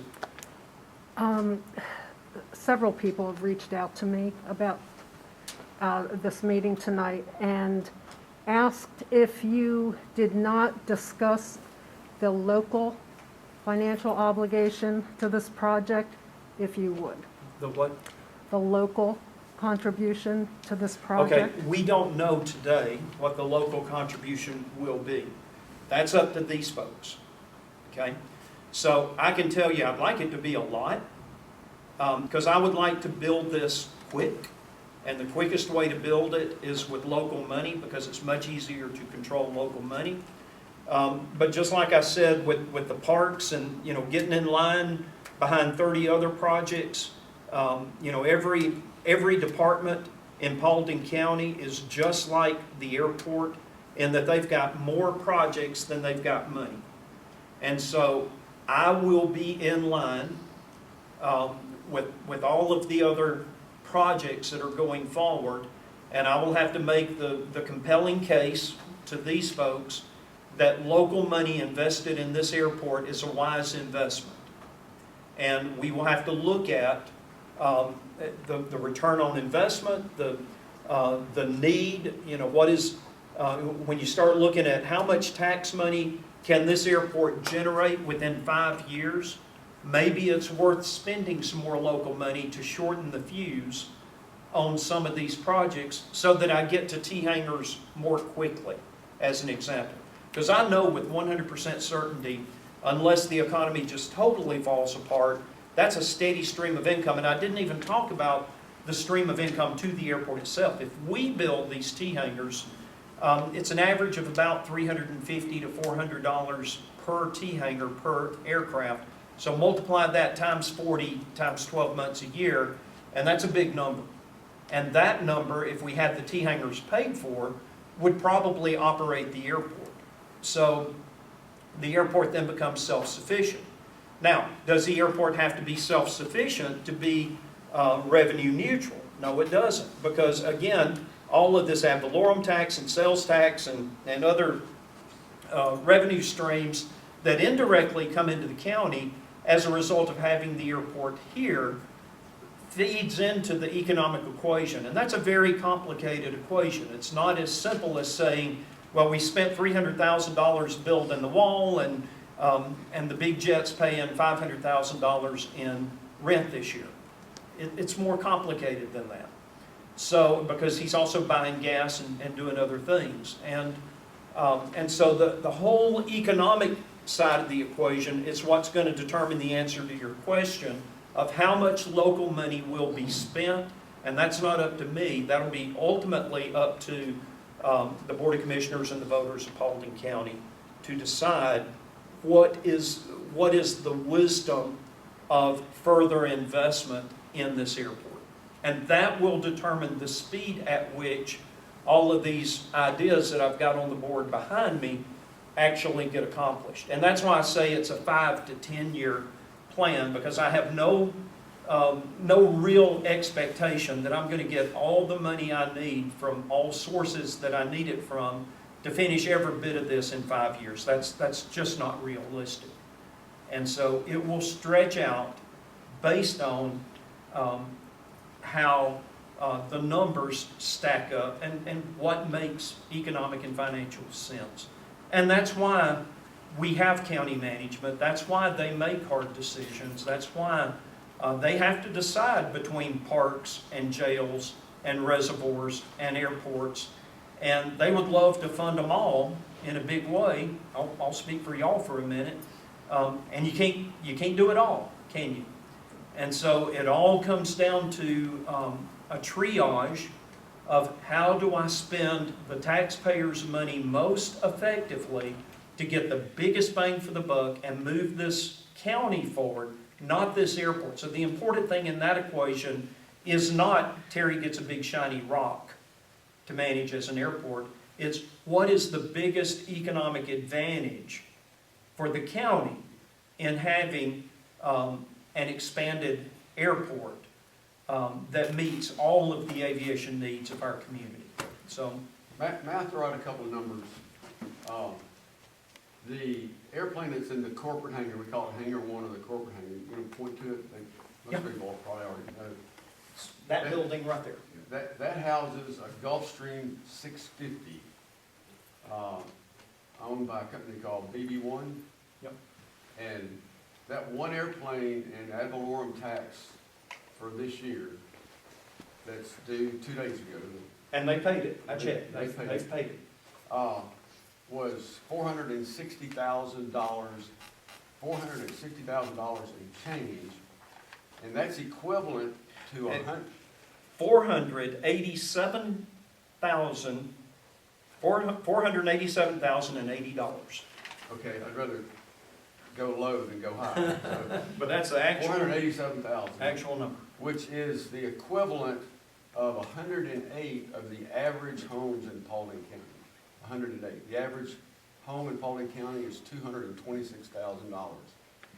Now, with the airport layout plan, and I know this is very aggressive and it's kind of best case scenario, but if you look, not talking about T hangars, but talking about the corporate hangars, there's 28 squares, rectangles up there that would house a Gulfstream 650. Now, that's not going to happen. We're not going to have 28 Gulfstream 650s. So again, I'm saying up front, I'm exaggerating the possibilities.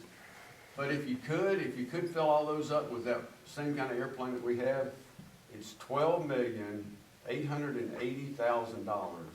$12,880,000. And our big challenge as county commissioners is to balance this imbalanced tax base where so much of our services have to be paid from our residential revenue rather than our commercial revenue. So, you know, it's a very exciting prospect. That's a 5-year plan. Now, I don't see it happening in 5 years, but if it did, you know, the millage rate could go. It'd be a quality problem to have. Quality problem, good problem to have. Yep. Terry, I have a Yes, ma'am. question. What's the average cost to build a row of T hangars? What's the average cost to build a Ballpark? house? It varies. It's gonna cost $300,000 to $500,000. It depends on whether you put electric bifold doors or sliding doors, do you put brick facade, you know, all of these different kind of Like the things. ones that we have now? Yeah, these are high-end, you know, these are very high-end hangars out here.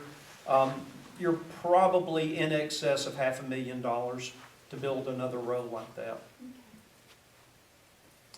Now, there are 14 in this row with a 60 by 60 box on the end. So that's a bigger building than we would build. We would build a 10-row box, and the reason I would like to keep it at 10 has to do with fire codes and the kinds of things that we ran into with Hangar 1. 10 is kind of a sweet spot to keep away from sprinklers and foam and, you know, all of those other restrictions that you run into. Anybody else? If anybody wants to make written comments to go into the document, please fill those out at any one of these tables around the side. I'll stay as late as anybody wants to. My wife's sitting back there and she's in a separate car, so she can go home and leave me here all night. And I'll stay all night if somebody wants to keep riding. So do not feel rushed. If you want to make comments to go into this public hearing, I want to thank you. I think this is overdue. Again, we're not going to agree on everything, but I feel like this has been a good discussion, and I feel like I have I've tried to, at least, I hope that I have fully disclosed what our thinking is and why our thinking is the way it is, so that you at least understand how we're arriving at our decisions as we move forward. And I hope you know that I respect each of y'all to have that same opportunity to give me your view. And it doesn't have to be in this setting. It can be privately. I mean, I'm very, very free of my time when it comes to talking about this airport. So get with me and give me your input if you don't want to say something in public tonight. But we can talk about it. You know, I may not change my mind. You know, I'm not going to guarantee you that you can persuade me, but I will at least give you an opportunity to tell me why you think the way you think. And I have, on one or two very rare occasions, been known to change my mind, right? Very rare. Yes, sir. Would we, can Yolanda provide us a link to all your presentations?